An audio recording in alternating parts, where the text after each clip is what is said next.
Welcome to the Safety Doc Podcast with author, radio host, and nationally recognized safety expert, Dr. David Perrodin. Join us each week as we discuss the best and most bizarre practices in safety preparation and crisis response.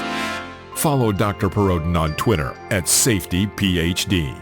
And remember, the truth will keep you safe. Hi, everybody. This is Dr. David Perrodin, and welcome to this very special and important edition of the Safety Doc Podcast. So we are going to be talking today about the truth of how schools in the United States are and will respond to the coronavirus. So right now I'm going to be changing the overlay on the screen so it's back to me, and there we are. So folks, this is very important. I put together a lot of information in a short amount of time to get this out because I'm getting a lot of inquiries about parents asking what happens if our school shuts down.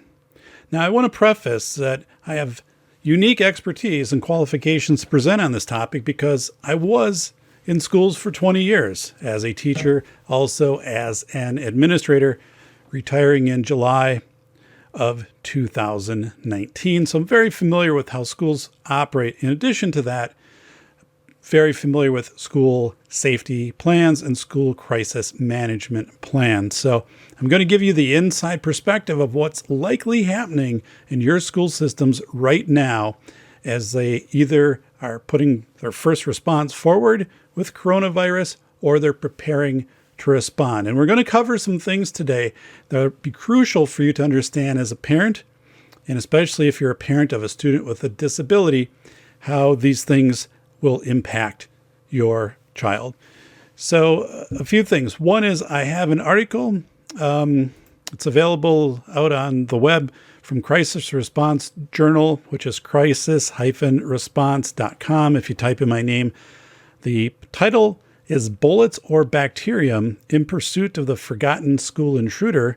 It was posted on August 7, 2019, and I talked about the MRSA, bacterial infection crisis of 2014, and how that kind of faded away, right? We were supposed to have this national database for tracking MRSA, much more aggressive systems throughout schools and hospitals and so forth, and it never came to be. So we're going to talk a little bit about that today. And that article, though, is a good a good way to stage what we're going to be talking about today. I talked about what happened in school districts that were concerned with MRSA, and school districts going out and spending $100,000 on these germ zapping robots. And all of that is happening again right now with the coronavirus. But let's move on. A few disclaimers. I am a doctor, but a PhD, not an MD. So I don't have any knowledge other than the knowledge that you are able to access through different websites and CDC, other Johns Hopkins, so forth, updating about the virus.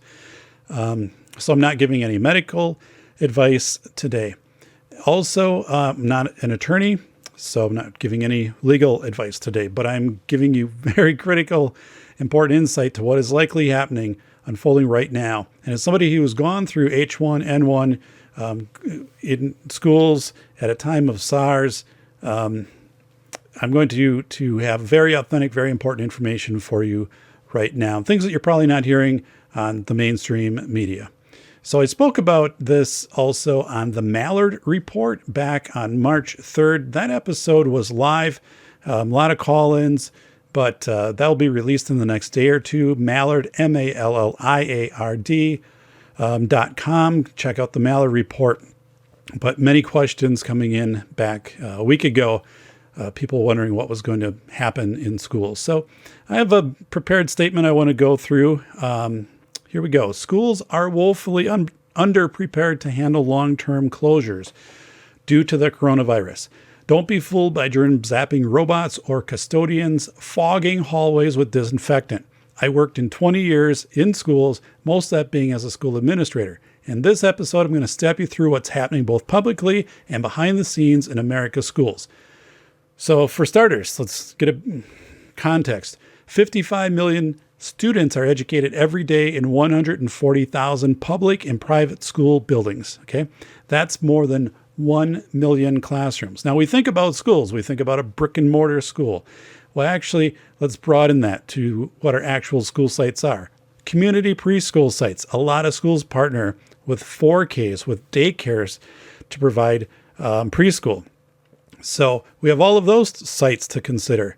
Portable classrooms and also online instruction, whether that be students taking class full-time online or splitting between the school, physical school environment and the online environment. So we have a lot of people, students that we have to think about, and also staff, families, people using our school facilities on weekends. Hey, a school that I worked with, on the weekend, it had a standing contract. It rented out with a church, and church service was held in the auditorium. So all of these different events, athletic events happening in your schools. So the majority of schools have an antiquated pandemic response protocol. It's likely in a file or some online PDF format that they have. And they likely got it in whole from a website. They downloaded it. This wasn't something they meticulously put together. And the reason is it's a lower probability, right? Schools right now are inundated with do your active shooter drills, your intruder drills, fire drills, but they're not required to prepare a pandemic drill. So it's very unlikely that this anyone has even been remotely aware of this until a month ago in the district. You know that they're going through and they're having to find this, and they're moving very fast right now at state levels to get documents out to districts and say, here, use this template. So the templates are out there, but have schools actually prepared for pandemics? The likelihood is no. Have they gone through any type of simulations for this? Absolutely not. Have they maybe done a tabletop exercise? Maybe, but if they did, the odds are it hasn't been replicated in the last 3 to 5 years. So they're very underprepared for this, right? Now, I'm also going to tell you reasons why schools don't become more prepared for pandemics as we get into this. But you need to know right now that during the winter break, just a month and a half, 2 months ago, this was not on any school's radar at all. Okay, so you'll also learn today that there's little that a school can do during a pandemic. Okay, and this is another reason why schools can only prepare so far for this. But a school can become a FEMA disaster site, and that's actually part of my county's plans and other counties around here. I had the unique experience of being in a district, working in a district, when FEMA did come in through a disaster order and took over 2 of the school buildings. And I'm going to talk about what that looks like. That was due to a flood, a natural disaster. It wasn't due to a pandemic, but this would be very similar in how this would roll out. So we're going to go through that today. Here's another thing. Having K-12 students attend school online for more than a week or two, this thing of, well, we'll just make school online. That's not going to work. You need an entire format for that to happen. You need to design your curriculum to deliver it online. Parents need to have that on the other side, a system that they can use that interfaces with that. It's not like you can instantly just turn these classrooms into online settings. So that's another a disservice, I think, that's being shared out there. We'll just go online. I know some universities have done it already here in the last day or two, said we're going to go online for the next how many weeks. You can do that, right? Universities have different systems, Blackboard, others, which are electronic systems. They're typically running those anyway. Like most classes do have an online component, even if it's a face-to-face class. But we think about K-12, think about it, kindergarten. How do we run an online kindergarten, or third grader, a student with disabilities who is in second grade?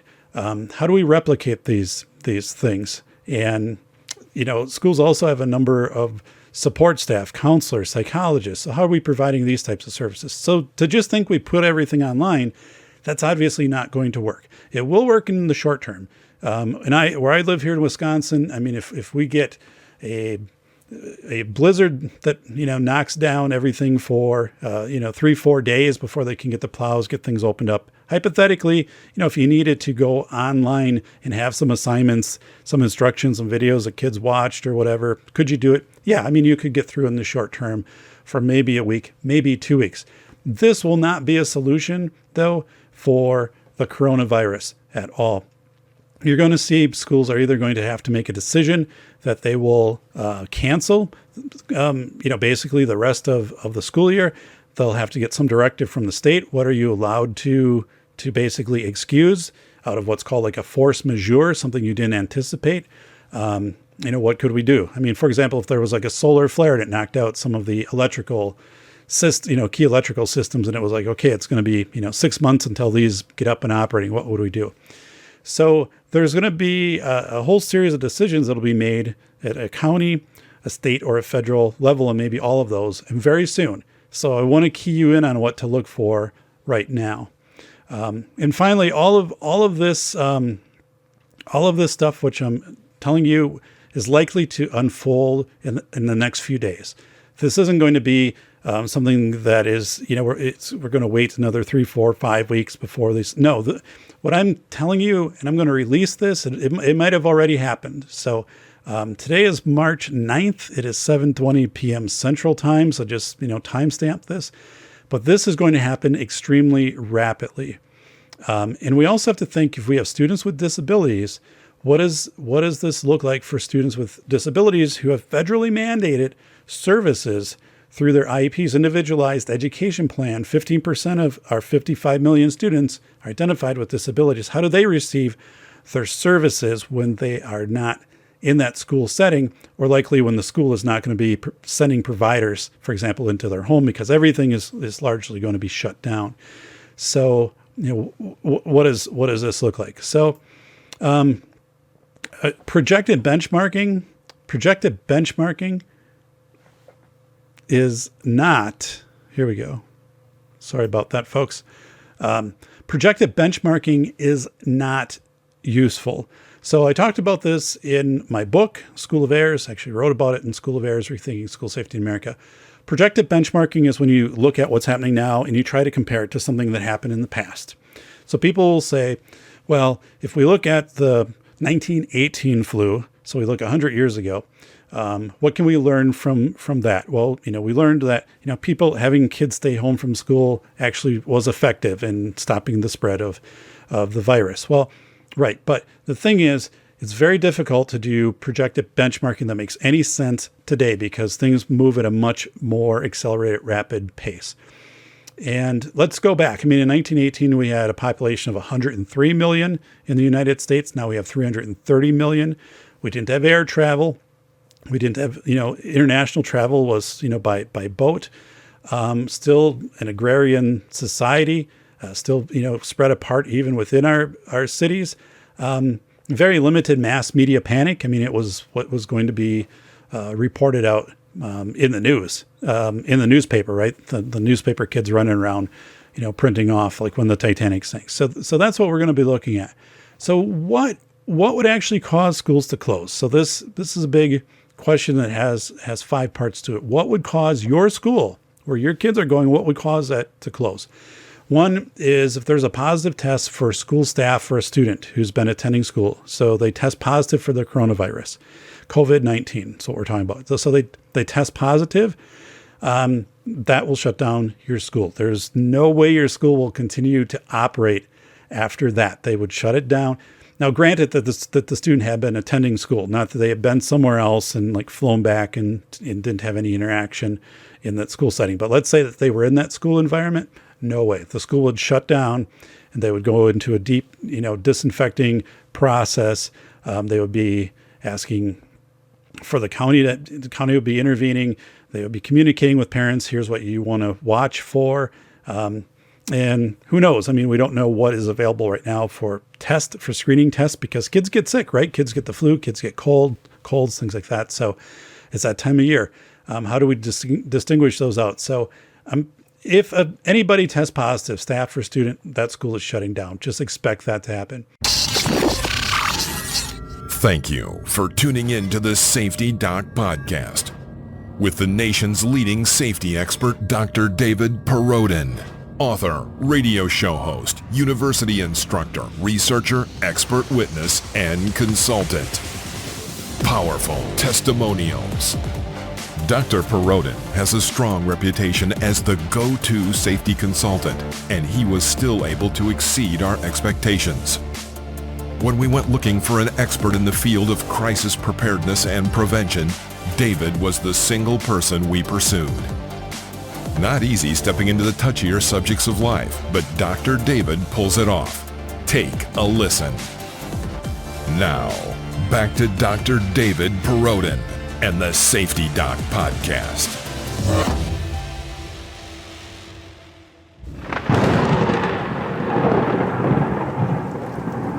The second is it's a local decision. So customer perceived value. If there's anything we can do to make our school safer, we're going to do it. So there can be pressure by parents, and there's pressure by parents, by teachers, community members who are saying, we're hearing all of this on the news. We need to shut down our school because obviously if we have kids in close proximity, it's likely to spread the virus. So it could be a local decision. We've seen that already. That surprised me because I didn't think we'd see individual school districts doing this outside of county directives, but some schools will do this, and it's not different than how they respond to school safety. Districts respond very differently from district to district on their decisions to how they make their schools safe. So anyway, this customer perceived value local decision, school board says, nope, we want to do this. We want to shut down to decrease the risk. Okay. Now, obviously those kids have got to be somewhere. It has a ripple effect. Parents staying home, it's probably going to overload any of the daycare settings, things like that. But that would be the second thing. So one, somebody tests positive. Second, it's a local decision to do this.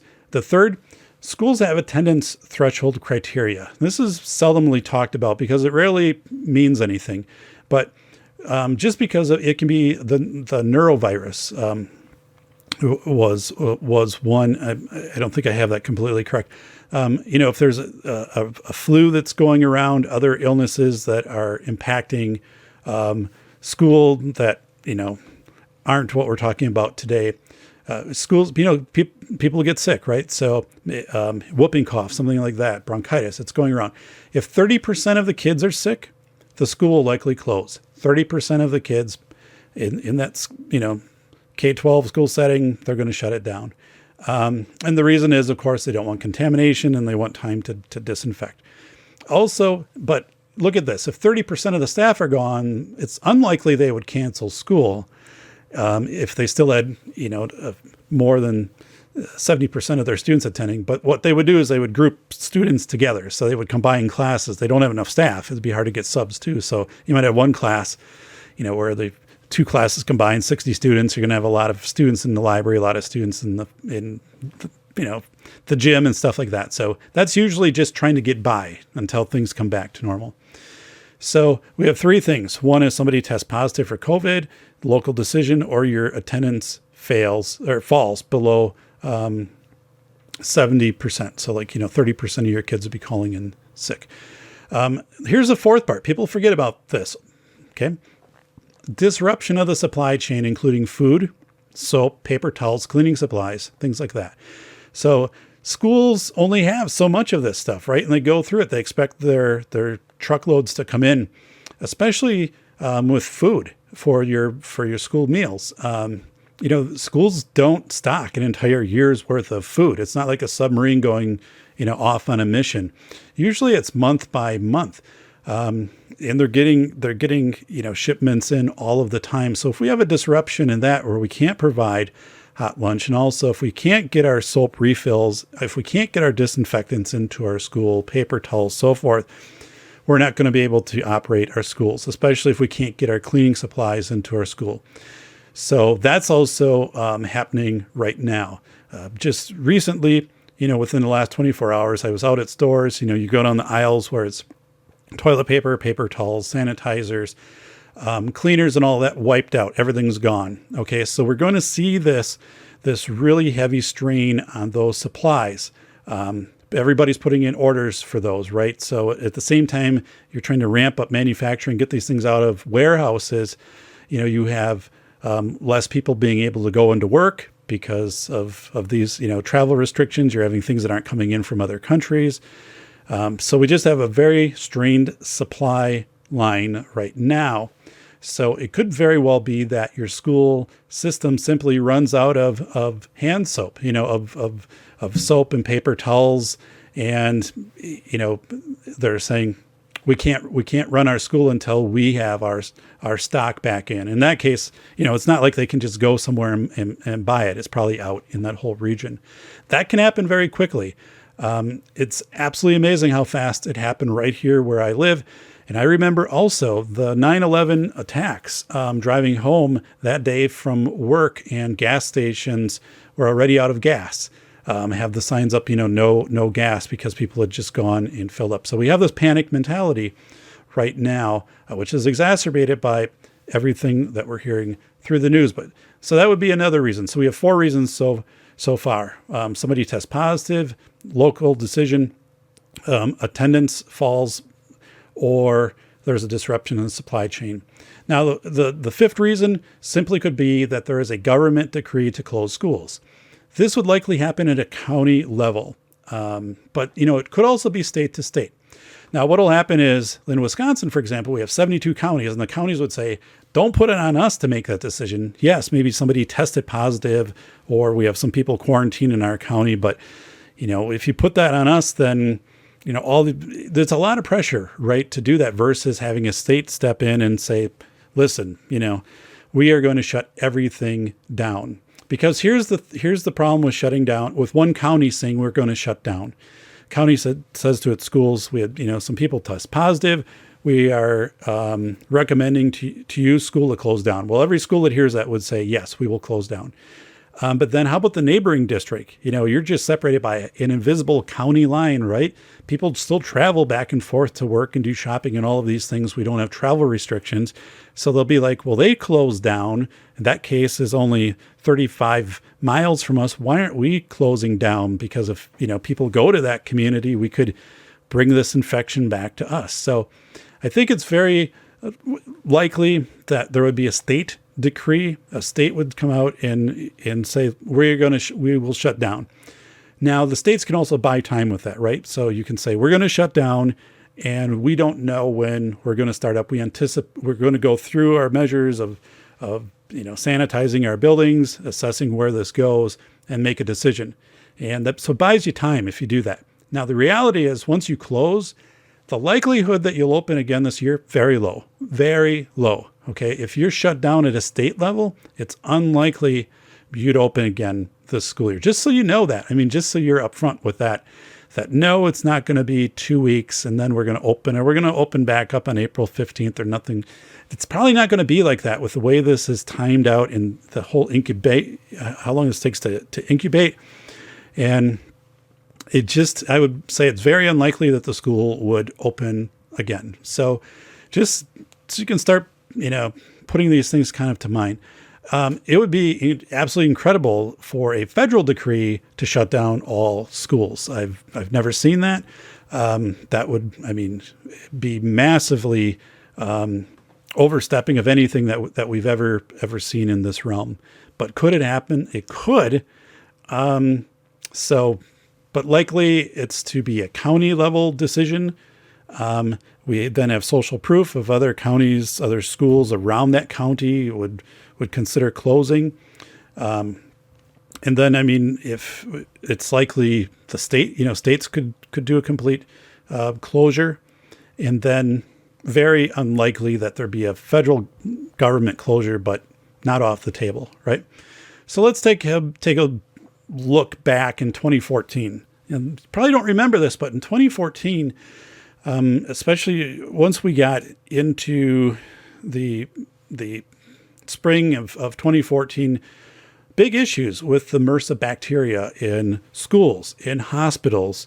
It was showing up in, gyms where, people work out, fitness centers, things like this. So the question was, so MRSA is this bacteria, right, that you get, it gets through a cut, it gets in your skin, And basically, people have called it like the flesh-eating bacteria. That's not exactly accurate, but it kind of brings to mind that, these can be really significant. Like kids, adults, people can lose, limbs from this type of stuff.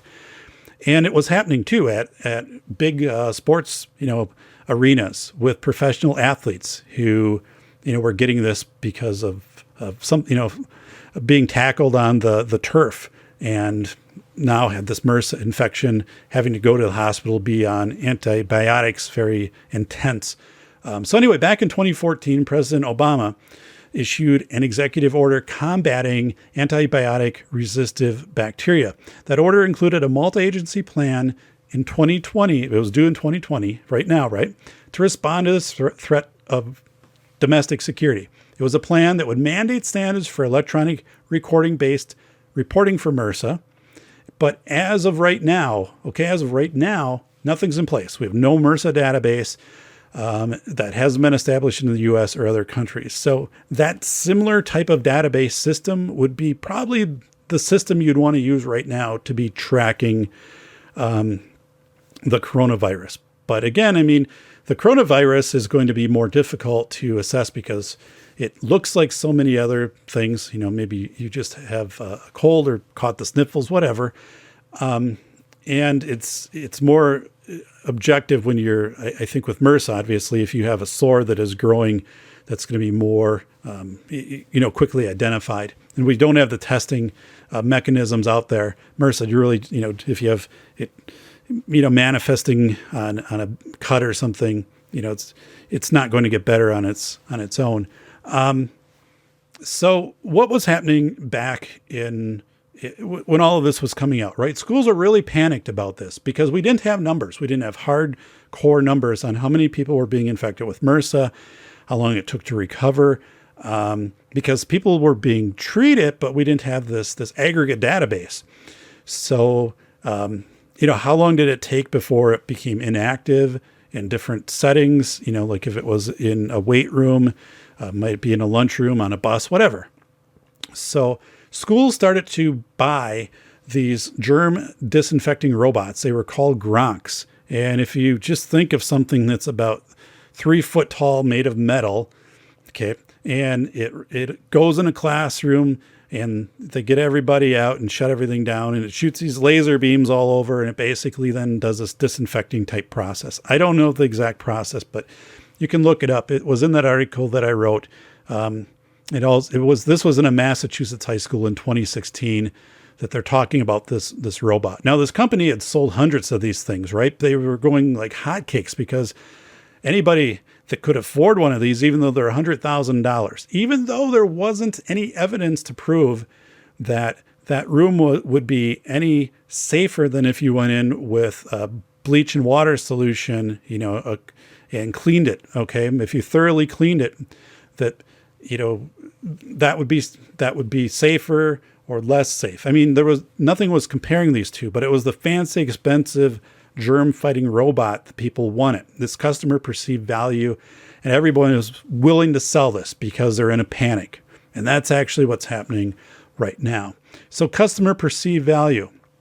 It happens with school safety. It happened back in the MRSA scare, but schools are heavily marketed too. And right now they're being marketed devices to sanitize your schools, whether it be this robot, or whether it be some special backpack that you're wearing that has some sanitizers, and your custodians are going up and down the hallway spraying this stuff, making a fog, and killing, allegedly, everything that it comes in contact with. So if this makes great news stories. So just in my area alone, they've showed some schools that have purchased this.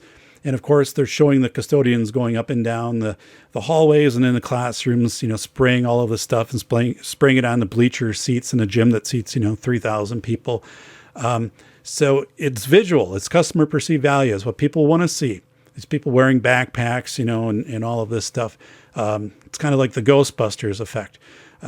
Now, one of the things I read here, these sprayers have electrostatic and charge the disinfectant, which allows it to stick to more surfaces. So, maybe, but we also know as of today, March 9th, the federal regulators, U.S. federal regulators, are warning 7 companies to stop selling soaps, sprays, and other concoctions with false claims that they can treat the coronavirus or keep people from catching it. There are no approved treatments for the virus, and none are likely to be ready for months or years. Okay, this is actually coming from the FDA. So again, schools will be market these things, and maybe somebody isn't explicitly saying, that this is a treatment for the coronavirus, but they can say this does kill viruses, which wouldn't be false, right? Because actually just rubbing soap on things and wiping it down destroys viruses, because viruses have that lipid layer to them and the soap dissolves that. So that's one of those things where people can sell you something and they're not actually being untruthful, but your bias, what you want this to be, your confirmation bias is all you're hearing is this kills viruses. This will reduce the number of viruses in the school. So this is crazy stuff right now. It is absolutely crazy. So you have to think about these devices being sold for exorbitant cost. And then you have to buy the refills for these things. Okay. So, and here's the deal, social proof. When one school buys these backpacks and they're on TV and spraying down their buildings and stuff like that, other districts buy the same thing, right? Because they get pressure. Why aren't you taking measures to be as safe as our neighboring district? Why aren't you buying these things? And as long as they can stock them and get them out to you and charge the prices, you're going to do it. The school boards are going to do it. So this is what's happening.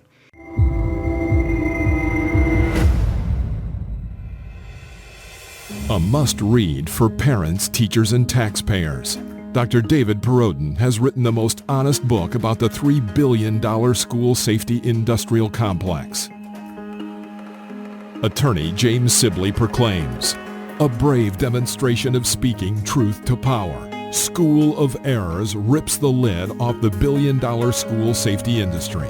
Using real-world examples of successful responses in desperate situations, David contrasts the expensive window dressings pitched to panic parents with the inexpensive and effective approaches proven to actually work. Read this book before you let your school waste another precious dollar on meaningless safety theater. Buy the international bestseller, School of Errors, Rethinking School Safety in America, now at Barnes & Noble or Amazon. So, let's go back to who makes the decisions. In many states, their Department of Eds, they come out and they put statements like this. I'm quoting one. This is pretty ubiquitous. It is up to each school district to have its own pandemic plan and communicate it with families. Okay, which is a good way for the state to say, yeah, we're not going to give you a lot of guidance on this. It's going to be up to you and the local health department, unless we come out with a state decree like from the governor's office saying, hey, we're shutting down everything. So yeah, you're not going to get this great direction from your state Department of Ed anywhere on this. Now they might say, oh yeah, we've given a ton of resources out. Trust me, I've seen them. Everybody forwards them to me. It says, Dave, what do you think about this?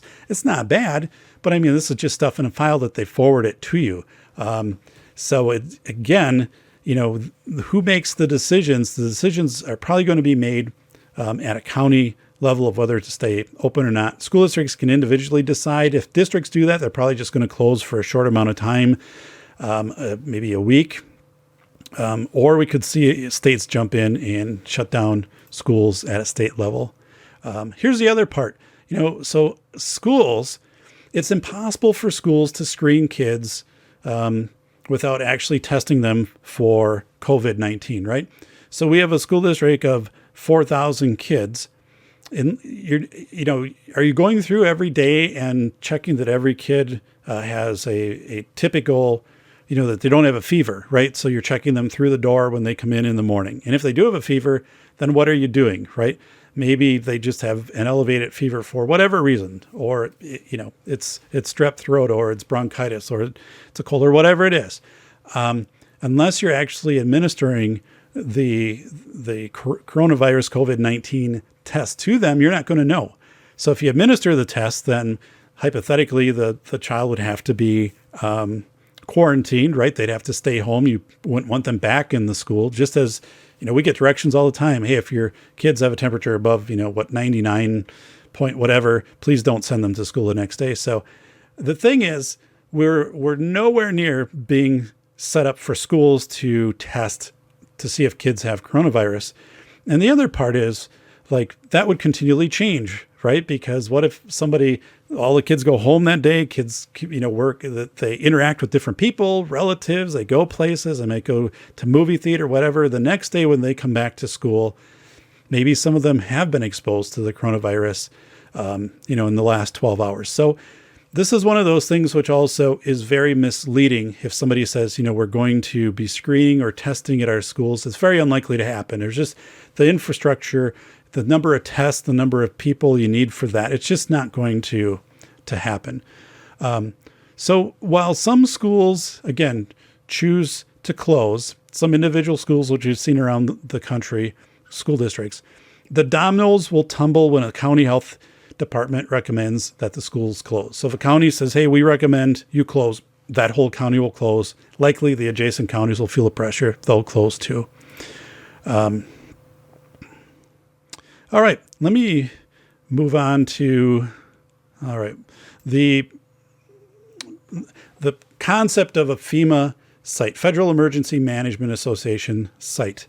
Okay, so there is a possibility that if hospitals fill up, and that schools could become FEMA sites for different aspects of either coronavirus management, having people go there who for quarantine, or having people go there who have tested positive for treatment. It could be a staging of assets in the community, meaning that food and water and different things are staged there to limit so people don't have to travel to other areas.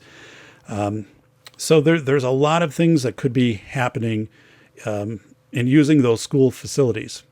So the reason they would use school facilities is people already know schools, right? The schools have parking lots, and schools have, bathrooms that are made for masses. They have, lunch prep, most of them. Abilities. They have large spaces such as an auditorium, gymnasium. They have smaller spaces, classrooms. So you could hypothetically retrofit a school into an emergency site very quickly. And I actually went through that. I'm going to tell you about that. In 2018, I was a school administrator in a district that had an elementary school and a high school temporarily transferred to the jurisdiction of FEMA. Okay, here's what had happened. Floods, catastrophic 500-year floods. They sliced this community of 10,000 in half, literally took out the bridge. There were several acres of homes completely destroyed. Eventually they had to be bulldozed. The land couldn't be reclaimed. This area was declared a disaster zone by the governor. FEMA arrived in Army vehicles, Army Reserve vehicles. So like Humvees, trucks, they had numerous potable water tankers, and they started to set up at the high school, which was on one side of the community, because again, the river cut this community in half. Literally, it was a 45-minute drive to get from one side of this community to another because of this flood. So here's what happened. So FEMA took over two buildings, the high school, which was a newer building, and then a larger elementary school, and both were located on different sides of the river. So, the entire community and surrounding area could get to both of these settings.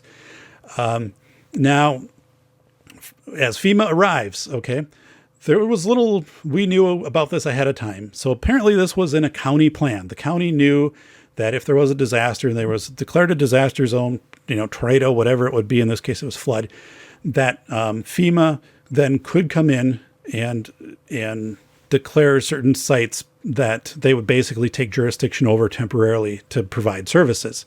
It's not different than when there's hurricanes and things like that, more common in the southern part of the country. But this happened very rapidly, and nobody was really aware of how to interface with FEMA. Nobody practiced this. We never had a tabletop exercise. They just kind of were there. FEMA got their orders. They came and they knew what to do. Like, they had practiced several times how to set up in situations, like this. So what was most surprising to me, though, FEMA actually had armed guards, and they would position at the corners of the buildings and then also in the parking lots. When I say armed guards, I mean actually with, holding rifles and with pistols, very visible, right? In full military gear. So I'll tell you a little bit why that happened later, because I did have an opportunity to talk with one of the guards. So this is very imposing, right? They come in and they bring all the supplies. We had very short amount of time to prepare the school, meaning get anything out that we needed. It was right toward the end of the school year. Students were not in school that day because everything had been closed down because of these floods. But we had very little time. It was, I would say, between 4 and 8 hours total that we were notified at a school level. Again, not that the county might have known this longer, and maybe it was in again, their plans, and it was hidden deeper, but we didn't know. So basically, we're getting out the essential things we need to get out. And then, FEMA's showing up, and they take over the site. They take jurisdiction. They took the keys. They had access to internet. Our buildings and grounds needed to meet with them. Okay, here's how many freezers we have. Here's how the electrical works. Here's how the HVAC works. And basically, it was their buildings for, basically like 10 days that the state of emergency was in place. What they did is they set up shelter for people who needed shelter. And they also set up ability to process claims for damages, and also to stage assets for that community. Potable water, for example, huge tankers coming in marked potable water. I was given a badge, and I still have it. I was given a badge by FEMA, and because I was a school administrator, and I was allowed 30 minutes a day in either one of those buildings. And I could not access the internet. I couldn't get on the system and I could only go to certain places, like to the offices. And really, I didn't have any reason to be there. At that point, it wasn't a school anymore. It was a FEMA facility. And it was basically a home for people who had been displaced. So it was very weird. It was a very odd feeling.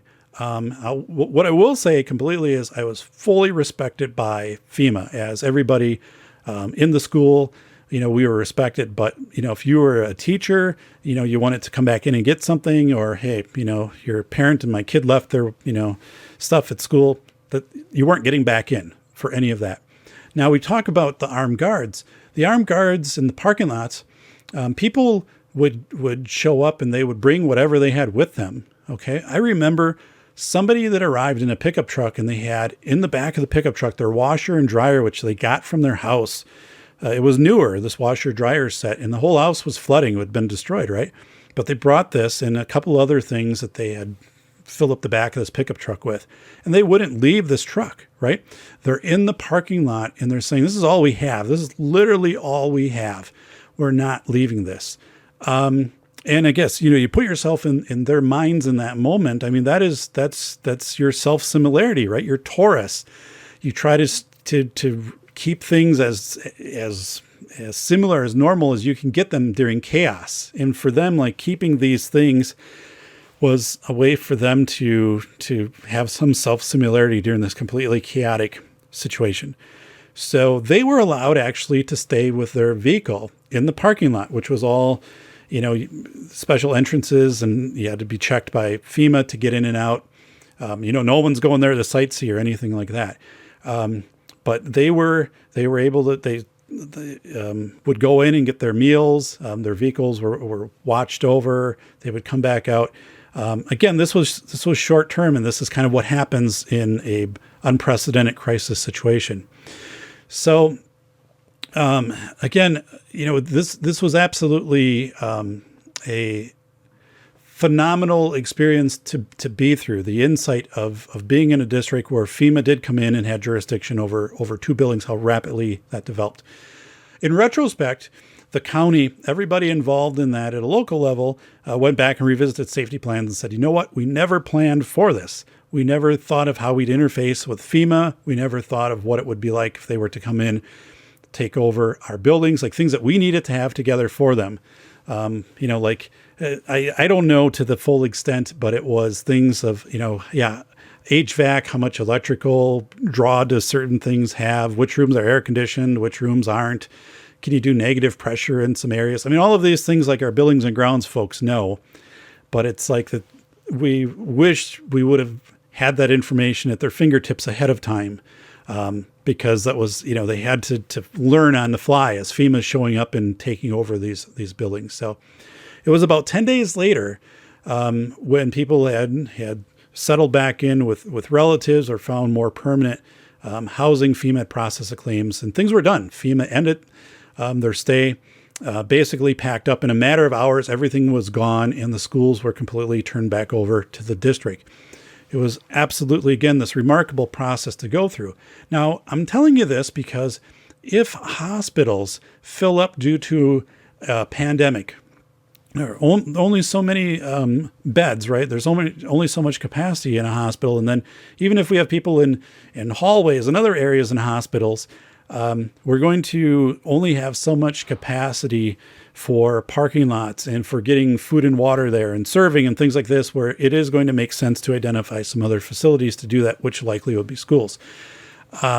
So I'm making you aware that that's something that can happen. Okay. And I would say if it does happen, my experience with it was very unsettling at first because I hadn't seen anything like that. Not only as a school administrator, but as a parent and just as an adult, right? I hadn't seen that happen. It's very unsettling to go to the high school and get your pass checked in and so anyway, I did have an opportunity to talk during a slower time with one of the guards outside. And I said, can you tell me why you're here? Because help me understand this because I didn't expect this. And he said, oftentimes when people show up after a crisis, they're very desperate, right? And it's for the fact that we need to make sure we project a very strong, I guess for sake, like a linear under control environment, because that helps people function better. They come in, helps them process their claims and things better. It's not so much that they're there because there might be looting in the environment. That's not the case at all. People are usually very generous, very caring for other people. We've seen that with the tornadoes in Tennessee in the last week. But it is there to basically make sure that we do have order. And also that people become very desperate. People, he said to me, people who demand, I need to be the next in line. I've lost this, or, we need this amount of money to keep going, or I have this bill to pay or whatever. And people get very desperate. So it's that whole part of making sure that you have somebody there who can respond to that and de-escalate people.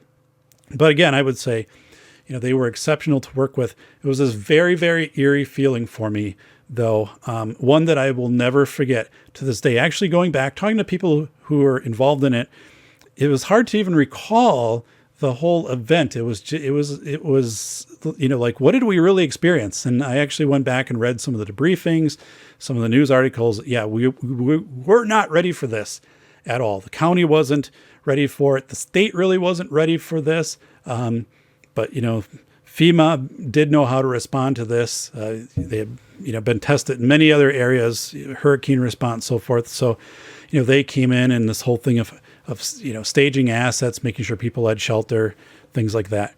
What this would look like, though, if this happened, FEMA activated for coronavirus, it could be staging assets at these sites. That's where they could be telling people to get their food and water. That's where they could be testing. Maybe they turn into quarantine sites. I don't know, but it's logical that this could happen. It's probably in the pages of safety planning, especially at the county level.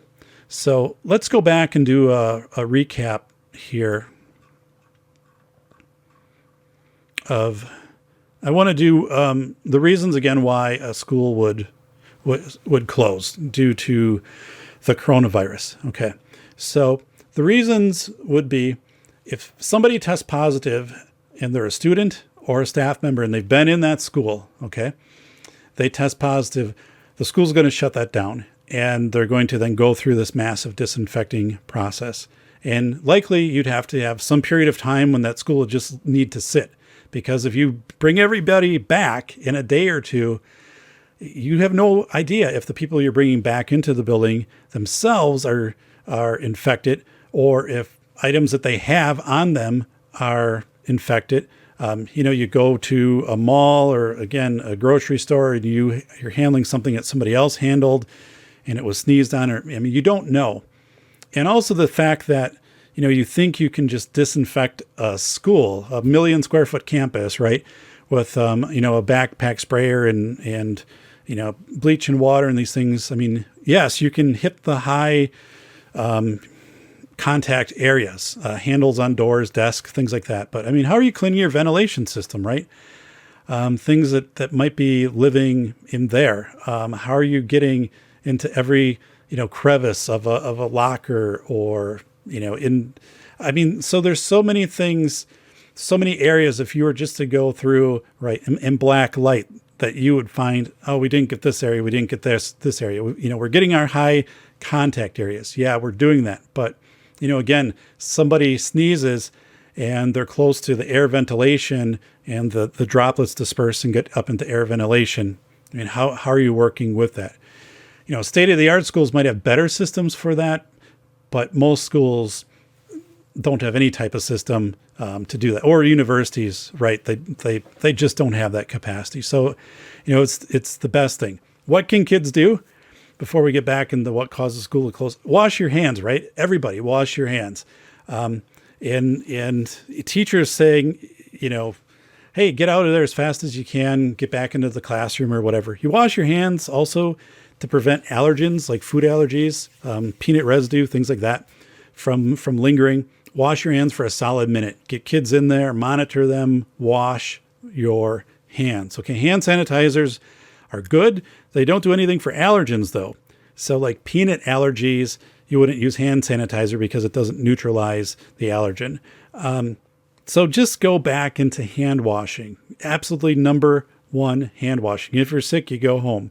But what would cause schools to close? Yeah, somebody tests positive, a local decision, a district just feels, hey, we've had maybe some people in the county who have tested positive or not too far from us, or we're just going to do this. We feel this is the proactive thing. There's usually a lot of pressure by very vocal parents, community saying, we want you to shut down. The third part is schools all have attendance thresholds.